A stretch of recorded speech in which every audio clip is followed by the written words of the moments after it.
আমাদের শিক্ষার্থী যারা এখানে আছো, তোমাদের উদ্দেশ্যে অল্প করে বলতে চাই, দেখো তোমরা যে প্রতিষ্ঠানটায় পড়ছো এটা আর স্কুল বা বিদ্যালয় দুইটা কিন্তু এক না। তোমাদের এই প্রতিষ্ঠানে স্কুলের বিষয়গুলো তোমরা পড়ছো, অর্থাৎ বাংলা, অঙ্ক, ইংরেজি, ইতিহাস, ভূগোল এগুলো তোমরা পড়ছো। এর পাশাপাশি তোমাদেরকে কোরআনের শিক্ষায়, হাদিসের শিক্ষায়, ইসলামের ইতিহাসের শিক্ষায়, আকাইদের শিক্ষায়, সিরাতে রাসূলের শিক্ষায় তোমাদেরকে কিন্তু দীক্ষিত করা হচ্ছে। তোমরা যে শিক্ষাটা শিখছো এটা একটা মূল্যবান শিক্ষা, কোনো সন্দেহ নেই। আল্লাহ রাব্বুল আলামিন কিয়ামত পর্যন্ত নববী শিক্ষার যে ধারাকে পৃথিবীতে অব্যাহত রাখবেন, এই ধারা যাদের মাধ্যমে তিনি অব্যাহত রাখবেন তোমরা তাদেরই অনুষঙ্গ।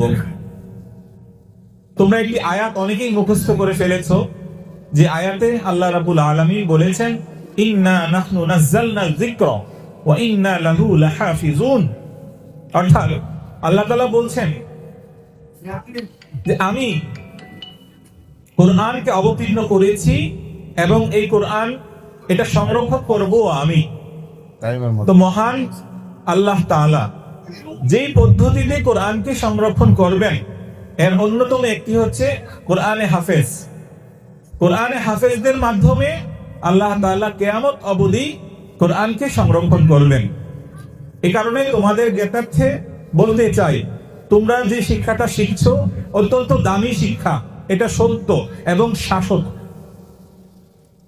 অন্যান্য প্রতিষ্ঠানে মানুষ যা শিখে এগুলো হলো কাল্পনিক বা অনুভব নির্ভর। এই অনুভব বা অনুমান এটা কোনো সময় সত্যও হয়, আবার কোনো সময় মিথ্যাও প্রমাণিত হয়। যেমন ধরো, এই যে মহাকাশে সৌরজগৎ আছে, এটা নিয়ে যুগ যুগ ধরে অনেক ধরনের ব্যাখ্যা, অনেক ধরনের বিবৃতি আমরা কিন্তু সায়েন্টিস্টের কাছ থেকে পেয়ে থাকি। খ্রিস্টপূর্ব ৬ষ্ঠ শতাব্দীতে গ্রিক বিজ্ঞানী পিথাগোরাস তিনি বললেন যে সূর্য এবং পৃথিবীর মধ্যে মূলত পৃথিবী ঘুরে, সূর্য স্থির। এর প্রায় ৭০০ বছর পর মিশরের বিজ্ঞানী টলেমি তিনি বললেন যে না, পিথাগোরাস যেটা বলেছিলেন যে সূর্য ঘুরে পৃথিবী স্থির, এটা ভুল, বরং পৃথিবী ঘুরে সূর্য স্থির।